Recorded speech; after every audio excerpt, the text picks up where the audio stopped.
All right, so we are live. Welcome once again, ladies and gentlemen, to another fabulous, exciting episode of the Atlantic Bushcraft Adventures. What episode are we up to now, Ben? We literally just talked about 16, I think. 16, yeah. Or yeah, 15 was last time. Yeah, I think so. I think I just uploaded 15 to the audio. Anyway, let's say it's episode 16. Tonight we are going to be chatting about some of the hazards in the woods. Some of the things we're going to chat about is like when we went out on our camping trip there just a few days, I guess more than a few days ago now, a week and a little bit ago. There were some potential hazards, and there's other things that are prominent hazards in the woods, and we thought it'd be a good time just to chat about it a little because we faced some of them while we were out, right? Oh yeah, yeah. Yeah, the one the first one that we really came across, we parked the bikes.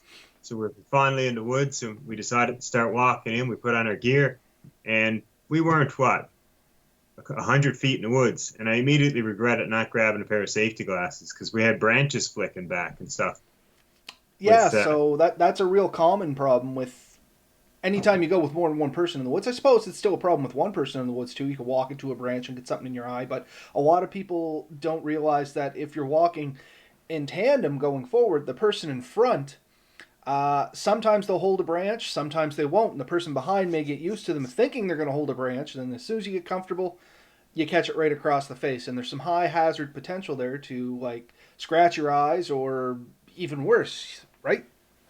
oh yeah. Yeah, I mean, and I think the reason we want to bring these type of things up because I notice like on the Nova Scotia Bushcraft website and a lot of the other bushcrafting and outdoors sites, you hear a lot of people talk about, oh, what do you do about bears and what do you do about dogs and what do you do about coyotes and all these like big things. But these aren't things you deal with on a day-to-day basis. Like I've been in the woods for years and rarely seen these animals, let alone had incidences with them. Um, I consider myself almost lucky if I see a bear, and deer and moose and stuff I see more frequently. But even then, it's generally more of a joy to see them, and rarely has it ever turned to the point I was nervous. But getting a branch to the face, I do that almost daily in the woods. Like, you No, know, I laugh, but it's true. It's 100% true. Um, another big one we had, and I mean, it can happen on a groomed, well done trail, and it can happen even easier when you're bushwhacking. Is twisting an ankle, falling, and injuring yourself. And we did some pretty steep climbing getting down to that river, and it had either of us slipped on the way down. I mean, there was some ropes in this case, but had either of us slipped, it would have been nigh on impossible to get either of us out. Oh, if we had a fallen and went to the bottom of that hill, and if anybody's wondering what we're talking about, jump on the Facebook page. We uploaded some videos of us actually going up and down this hill, and it does not do it justice in any way, shape, or form. You've seen the videos too, there, Ben, right? Since we uploaded Yeah, them. and even when I was videoing it, I knew that it wasn't going to portray it. And it's something we're going to eventually try to work on. But getting good video of people going up and down hills never seems to work out for me. No, But it never gives a true representation of how steep something is. so, but these are the kind of hazards I think we need to talk about as a group. Is the little things that can easily turn into huge things. Um, taking a stick to the eye, tripping and twisting your ankle, falling into the river. Like the second night we stayed there, it got pretty cold. Oh, I it mean, was bitter cold. I think we touched on that a little bit last episode about our return, but if anybody that might have missed that, it got damp. Damp is what got us. The yeah. temperature did drop, but it was damp the entire time as well. So we had decent thermal underwear, each of us did. We had sleeping bags. You had a wool blanket. I had a down blanket. We had underquilts under us, and we still found it chilly that night. Like there's things we could have done to make ourselves more comfortable. Some of it's we didn't think of until it was kind of too late, and others we were kind of lazy and didn't get up and do. But the reality is, we didn't freeze. We weren't super uncomfortable, but we knew it was cold, and we had to deal with that. Had one of us fallen in the river with wet clothes and didn't have a change, didn't have a way to prepare for that, it would have been a rough night at best. Just saying hey to Peter there. You just said hi. Yeah, and that's a real good point. Like one of the things we both did, not only hygienically, but in case something happens, we both brought extra clothes. And specifically, in case we both knew we were going around water, we were dealing with a waterfall, so we actually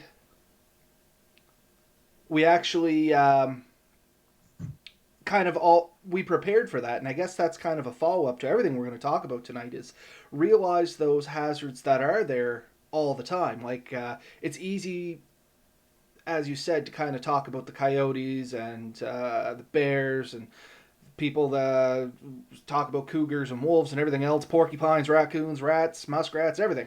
It's as you said, there's a very low probability of those happening. High risk, low probability. Melissa Castangi will probably know exactly what I mean when I say that and who I'm talking about. But anyway, it's low risk, high risk, low probability. And in the woods, you kind of have to go to another style of thinking where you have to deal with the high frequency, potentially high risk items as well. And they're the things that are real easy to forget about, like the stick in the eye, rolling an ankle. We both wore boots with good ankle support. We did not record it, unfortunately, just due to where we were. But even the trek out when we got off the trail and bushwhacked it, I mean, that was uneven terrain. There was lots of dead wood down. There was a couple little thickets we went through. We had to go around the corner of a swamp. There was lots of potential hazards there that could have given us a bad go. Another big one that as you mentioned, was the getting wet. A lot of people don't think about that even in the summer.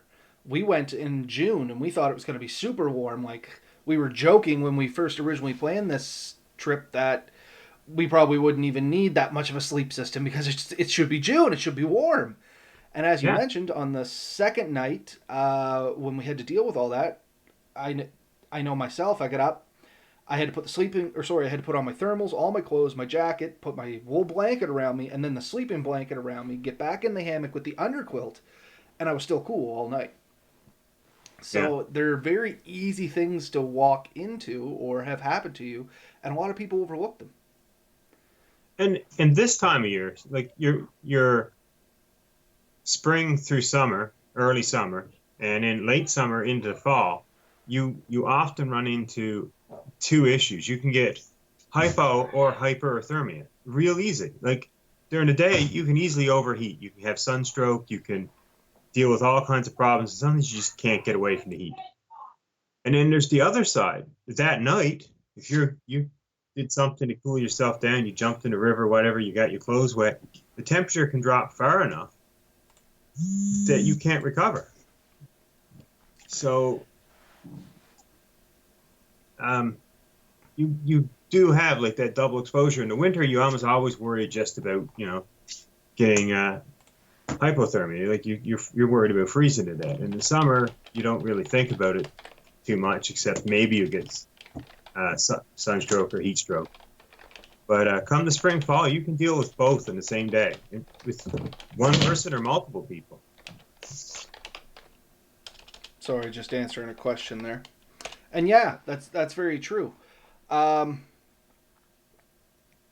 and it something that people don't think about is there's safety in numbers, which is true, but you also potentially have that much more chance for something happening. People in groups tend to get very complacent. Would you not agree? Like a lot of people, you being on search and rescue, you must have heard everybody just around the campfire, somebody wandered off to take a leak or something like that, then all of a sudden they're lost. Comfort in numbers because they get that false sense of security. So while having extra people there is a good thing, you do get more security from it. You have to not lure yourself into an overwhelming false sense of security as well. Yeah, I mean, yeah, with Rob, not Rob, mob mentality is what I almost call it. When you get a lot of people together, people don't think of everything and they don't always think things through. They assume others have already handled this or somebody else knows what they're doing. So it's pretty quick for a group to get themselves into a point where they're not even sure how they ended up there. Yeah, no, that's super easy. And I mean, uh, I'm froze on my computer. No, are you? just looking at our video. That's still moving for me. Oh, Um,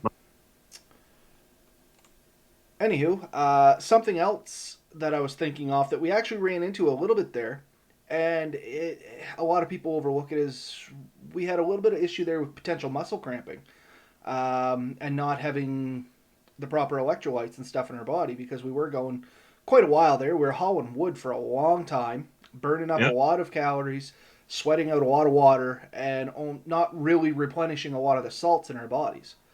And that's something that's very easily overlooked as well. And though it may not be a major hazard, it potentially could, because if we were going down that hill or something and decide to take a Charlie horse in our leg, like that could put you in a very serious situation over something as silly as just drinking a proper electrolyte solution.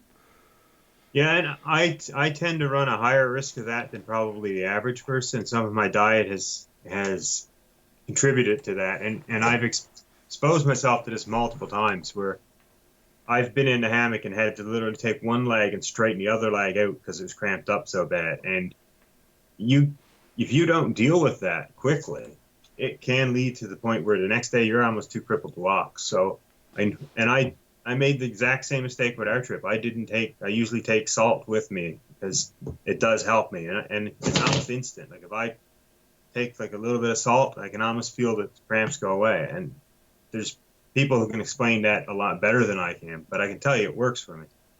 And Uh, I forgot.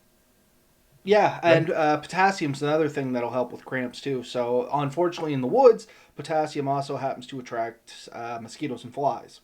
So salt is your better solution, but at home, if anybody's wondering, eat a banana. It'll help with muscle cramps, but just avoid cutting the grass. Otherwise, you might get eaten alive. I just wanted to draw something here. Peter McDonald, who is joining us here tonight, is one of our commenters. He asked what items he should be purchasing to begin this new journey. And Peter, what I'm going to say to you, my good sir, is go back and check out some of our previous videos. If you have any questions, feel free to shoot us an email or chat with us on Facebook or something like that. But we did cover a good variety of starting items, and um, yeah, all I'm going to say is just kind of go back to the start and maybe flip through, because we covered a lot of the process of starting up to going into the woods when we first created this podcast. That's kind of how we geared it, right, Ben? We kind of thought, okay, logically, if you're going to start into bushcrafting, let's start our podcast there and work forward. So, Peter, I'm just going to say go back to the start, check it all out. And once again, if you have any questions or something like that, give us a chat on Facebook, and we can answer any of those questions for you. But as for what items you really need to start with, a very quick summary would be a sleep system, cook system, water system, and some sort of cutting tool, your basic Awesome cutting tool, boots. An and awesome set of boots. and an awesome set of boots. So there you go. And I'm going to leave it at that because each one of those things can be an entire conversation on its own, and we did cover some of them in previous episodes. Um, so getting back a little bit there, what was another hazard I was going to bring up? I kind of lost my train of thought. Not a bad thing. That happens to us quite a bit. We get derailed and go on new tangents. But yeah, the key thing is always be thinking of the common thing, or sorry, try not to overlook the common things that could cause you problems, and make sure that you're somewhat prepared for it. When we both went in, we both took first aid kits, and we talked about that a little bit when we went in. And that was Yep. covering us against our basic bumps, bruises, cuts, and minor things. Now, you can run into some serious things in the woods. For instance, if you cut yourself badly, I have my hand up. I can't see my. Is that why you're smiling about? I'm sitting here going like this. No. I know Melissa's out there laughing because she always gives me heck for it. But yeah, you can run into some really bad things in the woods. I know in the past I've cut myself really badly being very far in the woods and no way out, and I've had to suture a wound. Super glue is a good one for that if you're a little squeamish about actually sewing your own skin together, which really sucks and it's really hard. So only do it if you absolutely have to. But yeah, and things like that are just easy. That one, for instance, it's the cut on my wrist. It was it was stupidity. I got complacent. I was walking through a thick area and just missed a step, and I fell, and it was around some shale rock, and that was the end of that. You know what I mean? Like I wasn't expecting to go out there and cut my wrist. Yeah, no worries, Peter. Like I said, I wasn't trying to be short with you there, my good friend. It was just we did cover a lot of it, and I think we did a really good job at it in the few episodes there, and I wouldn't want to dilute anything from it. But yeah, some of the other things that we ran into, Ben, while we were there, the safety glasses was a big one for the branches in the eye, and we started talking about that. And a real easy way to alleviate stuff in your eyes is safety glasses.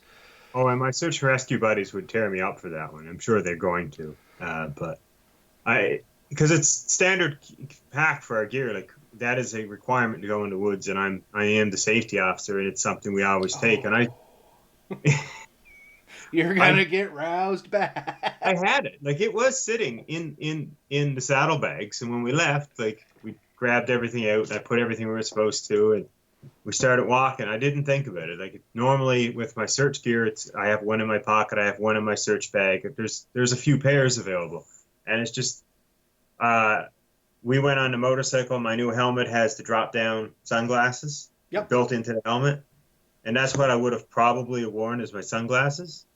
But I didn't have them. Like I have all the excuses in the world. None of them are valid in the end. I didn't It take was it. a moment of forgetfulness, is what it comes down to. And I mean, it sucks, but that's where a lot of things can go wrong, I guess, is the main point, too, right? We made out lucky. We recognized there was a problem and we adjusted accordingly our styles. We put a. Going in, I walked behind you because I did have the safety glasses on. My sunglasses doubled, so you broke the path. You were more aware of your eyes, and if there was a branch slip up, I was in behind and it shouldn't have caught me. So I guess that's kind of the other thing on this is if you do recognize a hazard and you don't have a solution immediately with you, like the eyeglasses, 4 branches in the face, just take a second to think about what you can do to mediate your risks. And that's basically what we did. I see Catherine here has asked a question about is it wise to think about animals? And unfortunately, however, Facebook is working. I can't finish the whole sentence. It says bears on top of food. I assume storage. Yeah, We did hang our. That's one thing we thought about. We never seen a squirrel. We never seen a chipmunk, a birds. mouse. Birds is the only thing we've seen. But we both did hang our bags up a ways away from where we slept, not too far from the fire, and out of the reach in case a raccoon or something came. And it's not just for safety, but also just to protect our food, right? Like it's just common sense that even if it's not an animal that's going to come and put you at risk, it could put your food at risk. Oh, And easily. Like even creepy crawlies, bugs, squirrels, mice.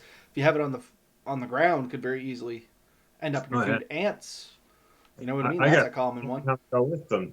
Their bread gets attacked by animals because they don't put it away properly, and it's almost hilarious.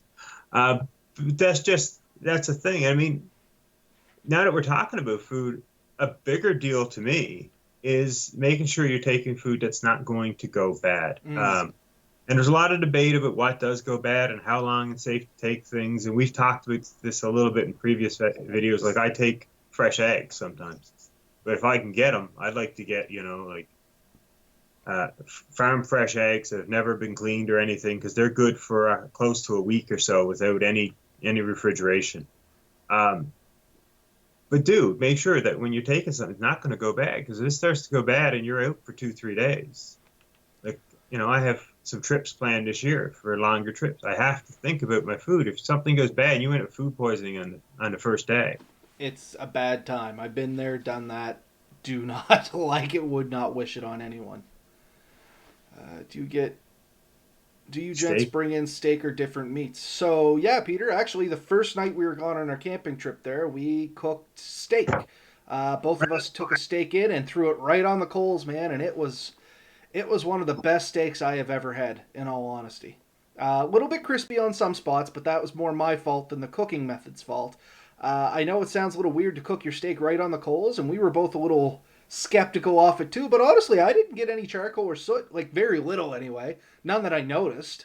I'm not gonna lie, I was pretty hungry at the time, but I mean it was absolutely delicious. But yeah, so the long answer to that is yes. You by all means you can take meats in. There's different ways to prepare meats. Both of us had taken jerky, and jerky is a long time preserver of most meats and fishes. Well, I guess that falls under meats, but I mean, it basically just comes down to dehydration, right? And we both do a lot of that ourselves, Ben and I. dehydrate different fruits, vegetables, things like that to take in with us. And yeah, I guess I'll leave it at that so I don't ramble on too much about it because we did cover trail foods.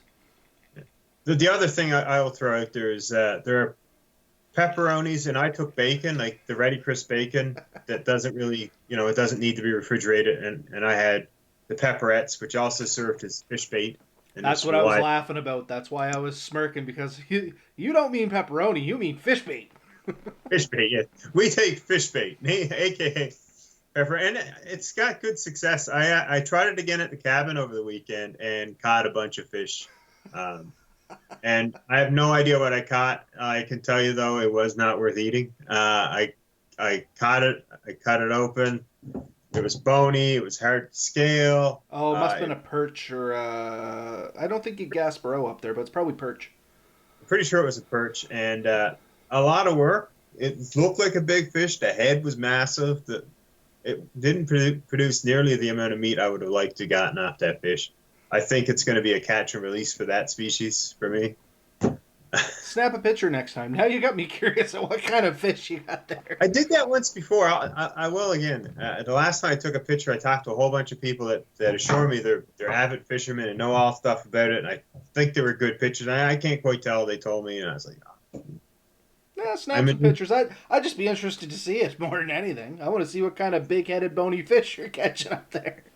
now, like this Peter McDonald guy who claims to be a Newfie. I mean, I am a Newfie, and I grew up in central backwoods Newfoundland, and we had mud trout and winnish, and that was it. Like you didn't get much else back there. So I'm not the best at identifying freshwater fish in Nova Scotia by any means. Uh, and I'm semi sort of okay at it. My background and my past jobs that we've talked about before has given me a little bit more clarification on some things, but still, I'm not that great either. Hey, there's Chris. How's things going there, Chris? Um, but yeah, I guess this trip in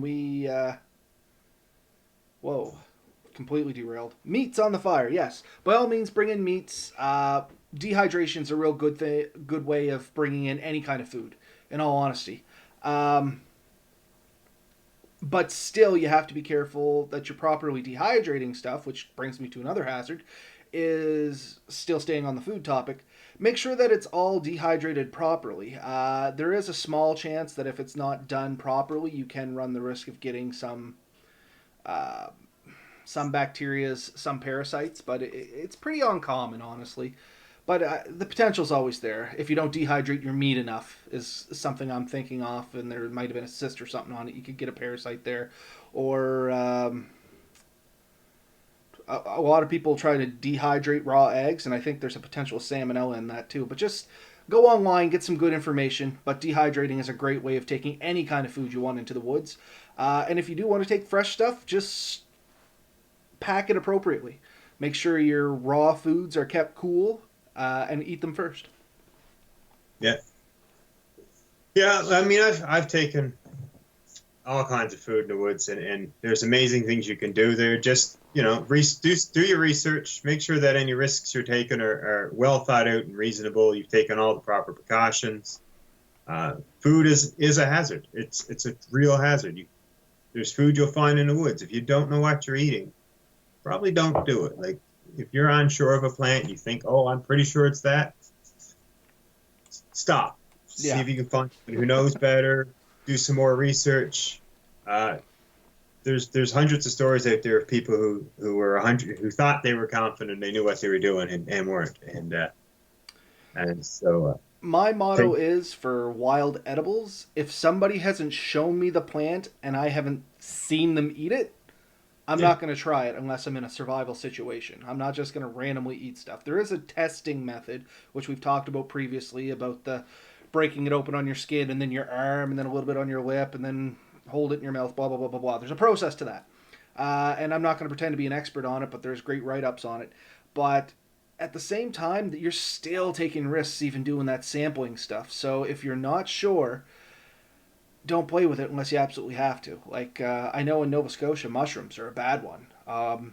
There's some very close resemblances between edible mushrooms and non-edible mushrooms. So in doubt, don't eat mushrooms because mushrooms are one of those things you can eat all of them, some of them only once, and but yeah, so yeah, food can be a hazard, and it's a big one overlooked. Not so much when you a lot of things people take in like trail mixes and popcorn and jerky and stuff like that. Yeah, there's not a whole lot of risk involved in that stuff. I mean, if you're out there for 2 weeks, there might be with your jerky if it's too hot out. But once again, if as long as it's properly stored with air ventilation and stuff like that, you'll probably still get a good long time out of it. Jiffy Pop is it's great fun to take in. I don't know how many people have done that. I seen I think Sean Hill or someone had posted he did that. I've often done that Jiffy Pop over the fire. I think it recommends you don't do that on the package, but it Yeah, works. I've done it lots too. Just do it on the coals. Don't do it on the open flame. Just do it on the coals, and it comes out great. Actually, when Mel and I go, it's one of the things we always grab because it's awesome in the woods. If you haven't eaten Jiffy Pop in the woods, you have not lived. It tastes 100 times better. Everything tastes 100 times better in the woods, and what's better than popcorn? Yeah. Yeah. So, and we've talked about that. Food in the woods tastes better. If you don't believe us, go for a 2 or 3 day hike and tell me that you don't find it. um, Water. We've talked about water in the past. Boil it, filter it, do something with it. Unless you're, 100% sure this is safe water that's somehow been tested. If you go back to a same spring over and over again, you've tested it before. Then that's one thing. But if you're in an area you're not familiar with and you've definitely never tested anything, it's a small precaution to filter and boil water. Do both, do one or the other. It's up to you, but Do do something. take do do something. I mean, there's also the little tablets. A lot of people swear by them for years. They were the go-to option. I find it makes everything taste like gunpowder. I was about Uh, to say iodine. It tastes like Well, actually, that's basically what they are. You can use a couple drops of iodine into so many gallons of water and it'll purify it. I find it tastes like that. yeah, there's a method you can use bleach too. A couple of drops of chlorine Yeah, bleach. I've seen that one. Never tried it though. What? I've never. It'll apparently purify more water than iodine. Oh, Um, it's why cities use it oftentimes for purifying their waters, right? You can take a little eyedropper. Uh, you just want to wait. I can't remember the time. Do your research. yeah, that's definitely one to research. The other one I can think of is potassium perthagamate. Am I saying Yeah. that right? I think that one can purify water too, because you'll find it in the pool section or the water purification section of most hardware stores. So there's lots of methods out there. Find one that works for you. Whatever it makes you comfortable. Whatever you think is going to do it. And you have to make your own decisions. We won't tell you what to do because we don't pretend to be experts. We enjoy it. We're out there. We're doing it. But we're We've always learning too. Yeah, we're definitely learning too. We've survived so far. We're both very proud of that. So far, so good. I mean, actually, if he's still listening, I would like to know where Peter is from. He asked us there where we're from, and I don't think he ever said where he was from. He posted on the Nova Scotia Bushcraft site that he was in Halifax area, I believe. But he did also say he's originally from Newfoundland, so I want to know more about this. Okay, Peter. He actually just wrote something as I was saying that out loud. I really hope to meet you gents soon in the near future. One last question. Do you guys always go away on your bikes? I own a Ninja and often go go to different campgrounds. I would like to join you if possible. Actually, Peter, you're just... anytime that we plan to go anywhere, we put an open invite to anybody that's interested to coming. This trip here was the first time Ben and I had actually gone out together outside of the Nova Scotia Bushcraft Gathering, the first one. So it was only our second time being in the woods together, and the first time at the Bushcraft Gathering. You can't really count because it was a campground area, basically. Yeah. But Newfoundland originally, but yes, Halifax. Okay, but not all the time. We don't always go on our bikes. This one just happened to be the gimmick we used for this one because we both wanted to try it, and it was a lot of fun and really enjoyable. If it's a Ninja, if you've seen my bike, which is the ZZR 1200, taking gear on it can be challenging. Even with Ben's bike there, Boulevard, is that what it was? Vulcan. Vulcan, sorry. Vulcan Um, 800. so even his Vulcan with the soft bags on it, it was still kind of challenging getting the gear strapped to it. But I did get to carry your underquilt. That was pretty good. I mean, I still appreciate that because if I didn't have that underquilt, I don't think I would have lasted the second night. I would have had to have moved to beside the fire. But no, we don't always take them. The next time we go, we will definitely be put. Oh yeah, David O'Brien there, the potassium pernagamate. Dyslexia is really bad, and words is my trigger, guys, so I can't say 90% of words. Uh, you'll learn to love it or hate it. But either way, yes, that's exactly the chemical I was thinking of. Potassium permanganate. Anyway, I can't even remember the chemical composition off it. Anyway, there's a potassium something or other that you can look up, and it's a water purifier and a fire starter. Um, Holly Lawson. How's it going, Holly? Uh, Oh, it's a coworker of mine. okay, there you go. The other thing with potassium permanganate is if you mix it with, I think if you cut. No, I'm not going to get into that because that could potentially be used for something else. I'm going to keep that little bit of information to myself. You and I will talk about that later, Ben. But Okay. you can actually make a type of friction fire starter of potassium permanganate if you do some chemical tinkering. But anyway, no, we don't always take the bikes. Next time we go, we'll definitely put out a call out to anybody that's interested that wants to come with us. We'd love to have you, honestly, Peter. 100%. And Yeah, we've got a few things in the hopper. We'll discuss that as they come a little bit more developed. yeah, as the time grows near and more planning has been put in, we will share plans and interests. Uh, but We have oh, sorry, go asked ahead. with other people to do some maybe collaborative stuff, which I'm kind of excited about, but I'm not Yeah, I'd going to really know. like to do that too. We got to talk about that more. Um, but lots of things planned for the future. I don't know what'll come on. We both have young families, so that does play a factor in our time out. Um, but I think we should try and get back on topic. We're both really good at getting off topic. We were covering hazards. We covered water. We covered food. We've talked about twisting ankles, poking eyes. We've talked a little bit about animals. And I've seen Matt's named earlier, and Matt reminds me of something quite often when we're in the woods. Nova Scotia has a disproportionately high amount of abandoned and improperly capped mines. Mines. Um, and this is a very real risk. I haven't experienced it. I haven't seen as many, but I've been told that my area I'm in is particularly bad. And some of the areas we do a lot of our training has been known to be bad, where you could be walking along and find a hole. It Yep, just, and literally you just slide out of it because the grass will grow in over top of it and you won't even see it. And I have I've, seen some of these.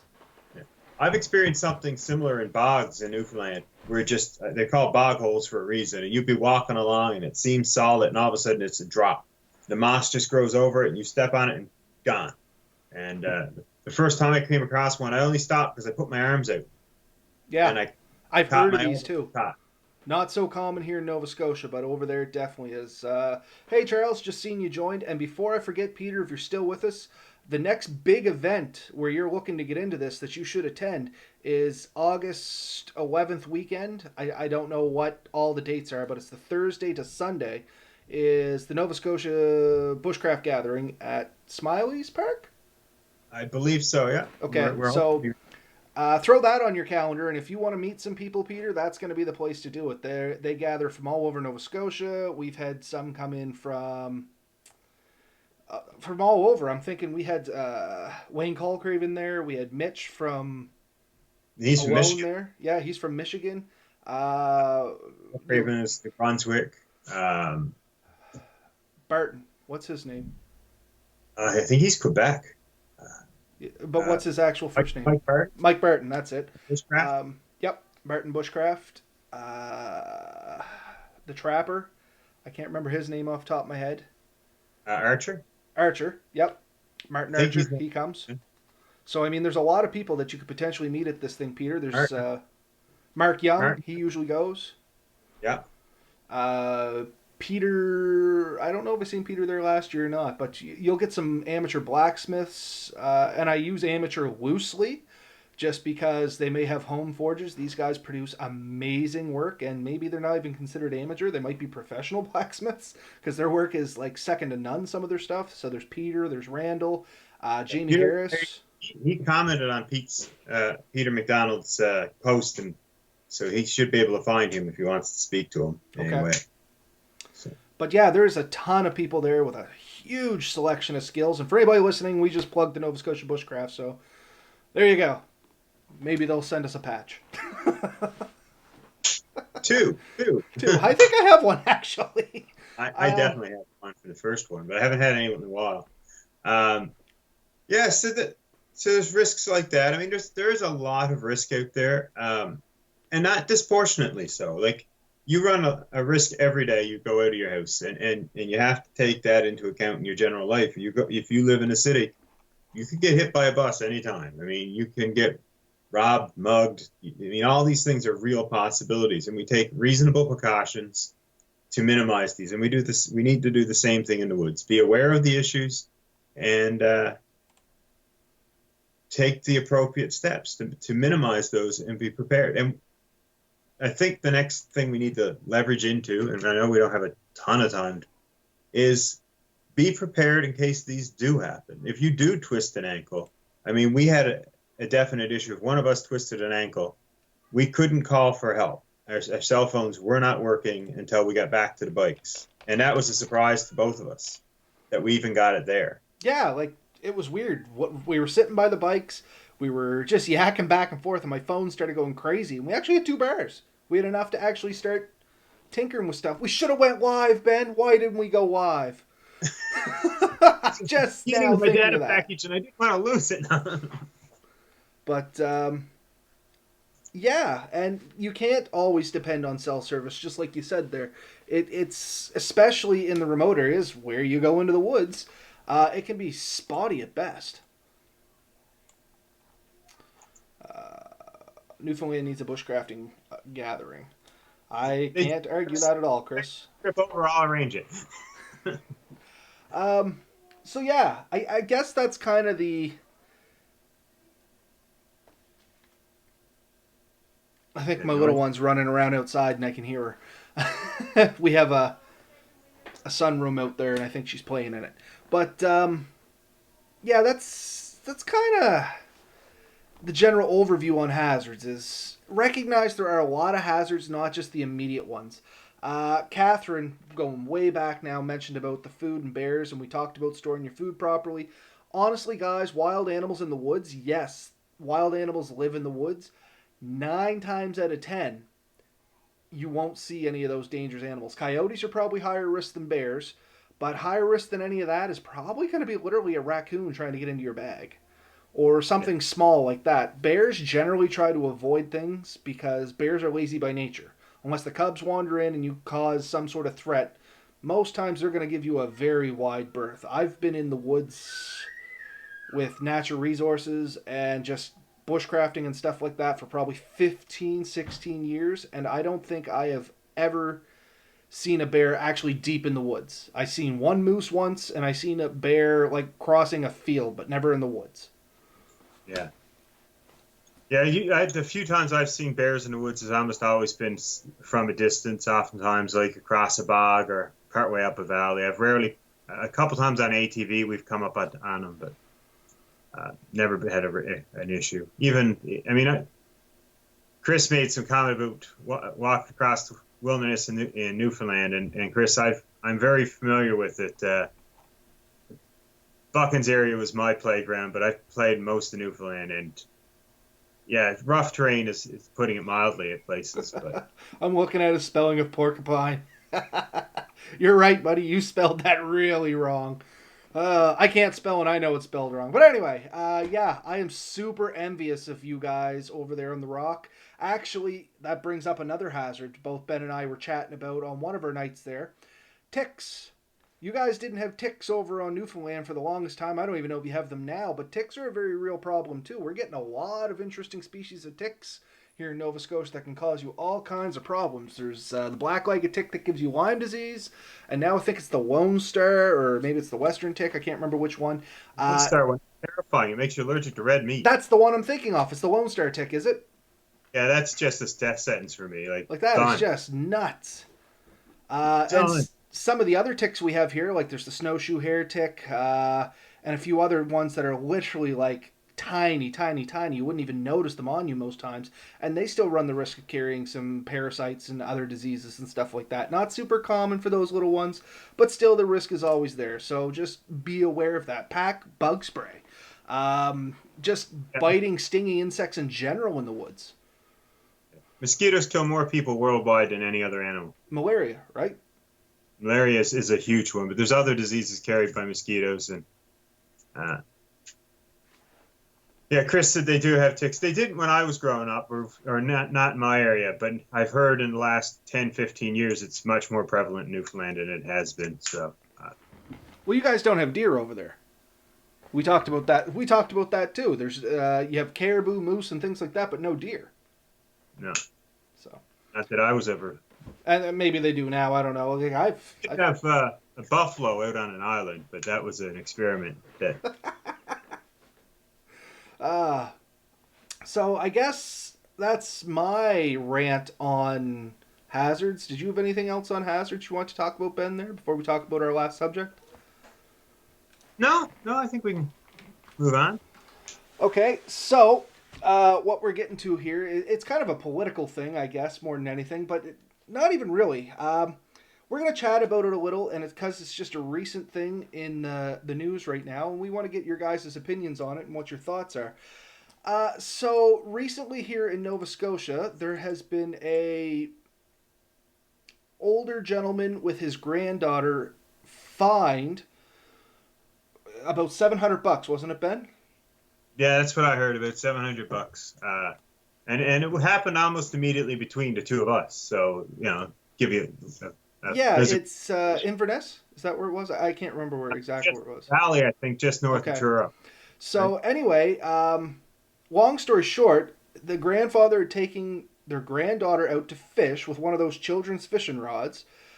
So the I, fishing rods are irrelevant. But anyway, he was trying to get a fish on the line to give to his granddaughter, who is 3 years old. I think we've come to the conclusion, or somewhere in around 3 years old. And he was fined for this.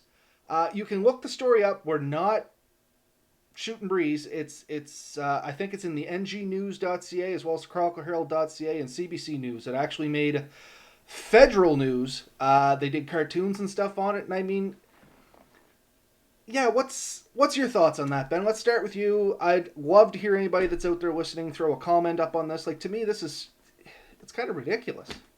it's definitely ridiculous. And the thing that frustrates me the most with this type of a thing is we're we're here trying to promote the outdoors, trying to get people to go out and explore, and especially the youth, because so much of the youth today seems to be almost trapped indoors on computers, playing with their phones and stuff. And I mean, I let my kids do this stuff, but I have them out. Here's a grandfather trying to get his grandchild out to play with a fishing rod. I don't even know if they were trying to catch a fish, or I think I heard somewhere that it didn't even have a full hook on it. And all this is irrelevant. Is this was an opportunity for that wally officer to maybe inform him, give him a warning. Could have done all kinds of things. Exactly. But A warning would have been fine. Now, Chris, I didn't mean to cut you off there, Ben, but before it gets lost in clause here, Chris said, isn't there a clause in the fishing regs about helping, being legally able to help a minor assist in fishing? There is something there. They didn't fine him for that. I think it said in CBC News that they fined him for jigging fish, which once again didn't make sense the way they were fishing. So it no, seems like, and granted, I wasn't there, and it's a case of they said, he said kind of deal. But from what I understand of the people, there was no reason to jig fish. It just kind of looked like they were desperately searching for a reason to slap a fine on this guy. yeah, it's unfortunate. I think. And again, we don't know the whole story. I know a little bit. I've seen a few posts, um, and it's I, yeah. Yeah, you're silly jigging. Yeah. That's a Newfoundland pastime, dude, buddy. Um, but it is one of those things. I mean, it is really disappointing to hear, and I really hope it gets cleared up. I do hope that this kind of gets settled. It's it's something that probably shouldn't happen, at least not the way it did. In from what's been reported, and we can only go by what's been reported, what we've seen. We don't know completely the other guy's side of the story. I know that this particular gentleman did obviously approach the news and explain his side of the story, and the wildlife officer has the opportunity to respond. But I think they said something along the lines, it's an open Yeah, case. it's under investigation because of how ridiculous it kind of was. Now, as we have been saying, 100% we do not know the full story. We're going by simply what was in the news. I'm trying to scramble to see if I can find a link for it here now that I'll post under this. That way, anybody that's interested can go and read it. Uh, it was all over Facebook earlier today, and now I can't find it to save face at all. But yeah, it's. I'm sure you could find it if you searched it on Google. I'm just not sure what you would search. I think it was in some of the groups. That's where I was trying to find it. I couldn't pick it up. But yeah, it just comes down to it. It didn't seem right, in all honesty. Like, it was just an old feller trying to ensure his very young granddaughter left with a good experience with fishing. And that's what I got out of it. I mean, it's not like they were out there and they were trying to catch every fish that was in this little spot. They weren't out there throwing a net and trying to haul in 100 of them. He wasn't blatantly fishing in her spot. It was literally he was trying to get a fish on the rod so she could reel it in, or at least that's the way their story is going. I should say to, and yeah, it's just it's foolishness. In all honesty, it's absolutely foolishness. So what's all your Chris, guys' thoughts out there on that? Chris posted the link there. Thank you very much, sir. Saved me from trying to find it because I'm starting to lose my mind over it. Yeah, so anybody that's watching on Facebook or is listening on audio, if you go to Facebook and search Atlantic Bushcraft Adventures, look for episode 16, and the link will be down in the comments posted by Chris Hiller. And yeah, that kind of is basically all. I've seen it posted in a couple spots now from different news places. I've seen it on CBC and the NG News. But yeah, I mean, and I want to be clear, we're not encouraging anyone to do something that's illegal. We don't feel that this individual did anything illegal, and I may know a little bit more than maybe I should say. I do think I know the family, not the individuals, and they don't appear to be anyone that would ever do this sort of thing. Well, here's the big quote that I was looking for. This is why I was trying to find it. This is his words. Here I was handing her the rod to reel in herself. So he got a fish on the line so she could reel it in because she couldn't set the hook. And she was having a ball. Next thing you know, the fisheries officer is standing right there. He said, "Come with me, we have to talk." But he wouldn't let me talk. And then it goes on, that's in the story. And this is the one where they find him. This is until four fisheries compliance officers arrived. One of them handed this elderly gentleman a $697.50 fine for fishing by jigging in inland waters, violating Section 9A of the Maritime Provincial Fishery Regulations. So once again, I don't see how he would be jigging it with this rod and this whole setup. There is a picture there of where they were fishing, and I mean I just don't see it. Like I said, to me it seems like they were just grasping at straws to try and find someone. Hillier. Sorry, Chris. Hillier.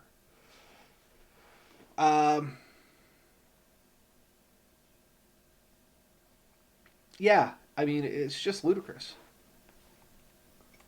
Sorry, I was reading more into the story, but I'll drop that down and get back to what we're actually doing here. So yeah, anybody that's out there and interested has heard this news story, or if they haven't, please click on the link, read it, see what your thoughts are, and shoot us a comment. Were the fishery officers in the right? Like, I understand. If you break the law, you break the law. But at the same time, should there be a little gray area there where it was just an elderly gentleman trying to get a fish on the line for his granddaughter? Do you think it was actually by jigging? Like, it just seems so weird to me. I know it's under investigation. We'll keep an eye on it, see what happens to it. Uh, but what's your guys' comments? Post them on our Facebook page. Shoot us a message if you want to remain anonymous, and we can talk about them and keep your anonymity intact. Anything you want to do. I'm curious to see what you guys all think about this. Are you about the same, Ben? Did you want to add anything on to that? Yeah, I'm very interested in see what people say about it. And I think it is a hot topic, and it's going to be a hot topic in upcoming like bushcrafting events and stuff. Because I mean, we both made sure we had uh, fishing licenses before we left. We try to follow the law as close as possible. But the reality is, a lot of these, especially here, I find a lot of stuff's confusing here too, right? Like where you can fish, where you can't fish. It's not only down to the river; it can be between certain bridges you can't fish, and what you can catch. Your limits change, I think, from location to location. Yeah, Uh, there is some. I know changes on species, but yeah, generally the fishing regulations in Nova Scotia are a little confusing to like, say the least. Um, and don't get us wrong, anybody that's listening, we are not advocating going out there and breaking the law. Please do everything well within the law, so you don't get yourself or us in trouble. But I just mean this seems like one of those instances where, at the very most, as you said, they should have issued this gentleman a warning. Just been like, hey, dude, don't do this. This is where you're screwing up. Just don't yeah, do it again. Like, even if it was that blunt, I would still be more okay with it. I might be like, come on, give the guy a break. But that would have been what they were doing. They slapped him with a $700 fine for fishing with a 3-year-old. I don't care. and I suspect that this would get thrown out if he takes this to court and explains himself to a judge. I think it probably would get thrown out. But he still had to go through the inconvenience of taking a day of his time to go sit in a courtroom and explain himself, which he shouldn't have had to do. You know, and there's no guarantee then. He could still have to pay the fine. Oh, yeah, for sure. And like I said, right, wrong, or otherwise, Yeah. it is what it is at this point. He did get a fine. It's under investigation. I personally don't agree with it. That is my opinion, not my legal standpoint. My opinion, as well as Ben's. That is strictly the opinions of the Atlantic Bushcraft Adventures. But yeah, it just doesn't seem right, man. It doesn't.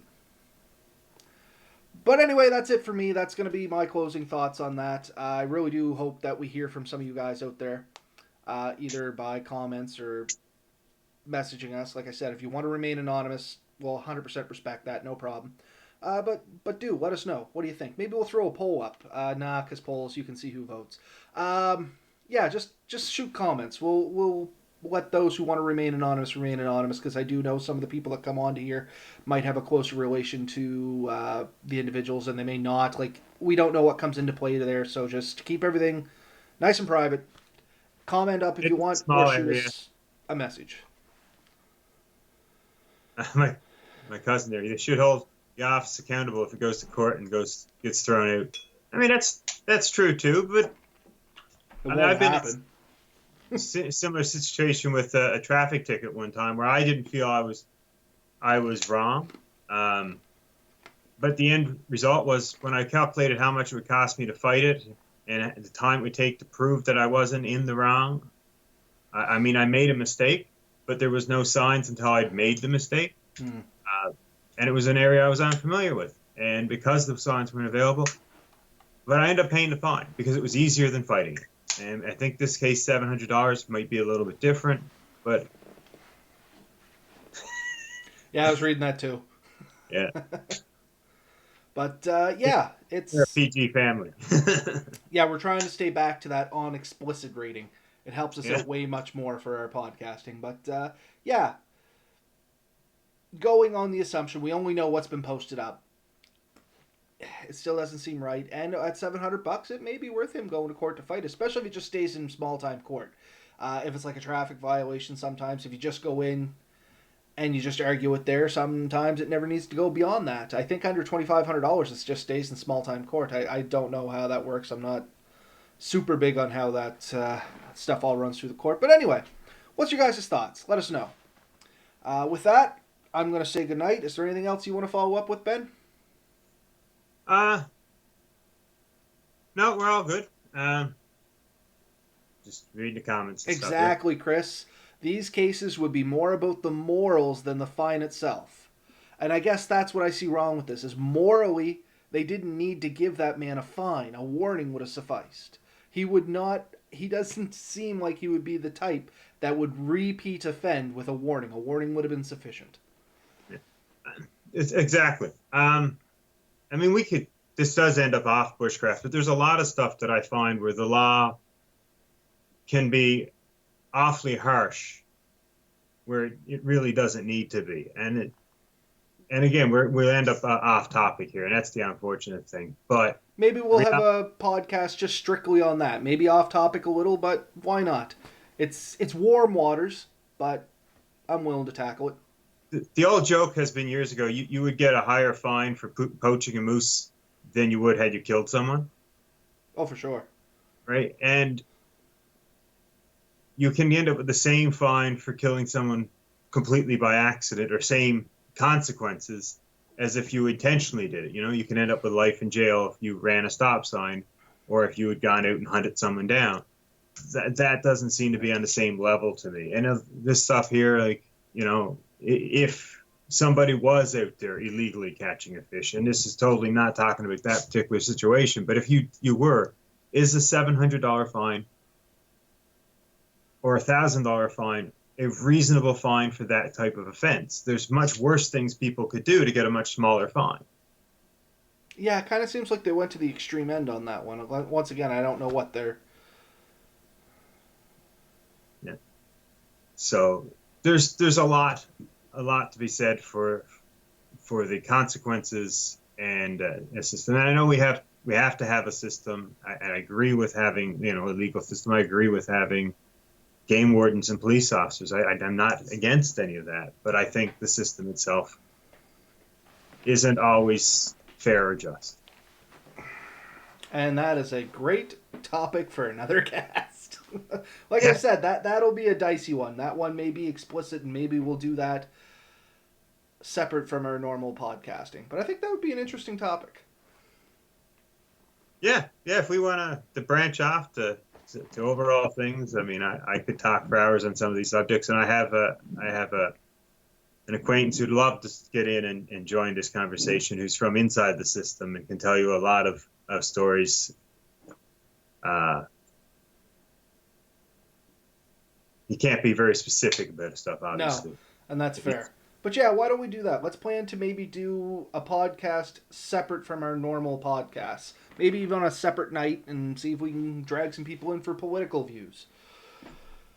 An option we may do there, we could pre-record it and play it, and then we can do while it's playing, we could get more into the comment section. Try something a bit different. We'll talk about this later. Yeah, that's fair. But okay, I think it's a good spot to sort of close out. Encourage everyone to get out there, enjoy, be safe. Apparently, don't take your grandkids fishing. But anyway, I'm jumping back into the boiling water. But if you're going to be out there, know what you're doing. Try to make sure you're as inside the law as possible. Know your rules and regulations. If you're supposed to have permits for things, try to get them. If you're, I do find the system is not always easy to follow and stuff. So do your absolute best. If you're unsure, ask questions early. It's the options there, but get out there and enjoy the outdoors. There's a ton of things out there that are perfectly legal and perfectly capable to do that we just don't understand it. The other side of the system is just as messed up. A lot of people don't understand how easy it is to camp in Crown land and wilderness areas. It's perfectly legal if you know what you're doing, and you're supposed to do basically no trace. I think there's limits on how long you can stay. You can't set up permanent shelters, things like that. But these are other things we're really trying to push, and we're going to continue to push these ideas out to people and try to make, we're going to try and do stuff with that ourselves. That's what we did 2 weekends ago, really. I think that was Crown land, was it not? That was Crown land, yes. We walked through 2 stretches of private land, but right where we were is Crown land. And, we were very respectful. We tried to keep, we left no garbage. I think we took some garbage. Yeah, we took some stuff that we never even brought in. Yeah, So we left the site better than when we arrived, in my opinion. and we've seen other garbage, and we couldn't take it all. We were limited. We barely had enough room for our own stuff, let alone others. But yeah, anytime you go in, if you can leave a spot better than when you found it, then I think you've done a great step. I have very little tolerance for people going in, leaving garbage and stuff around.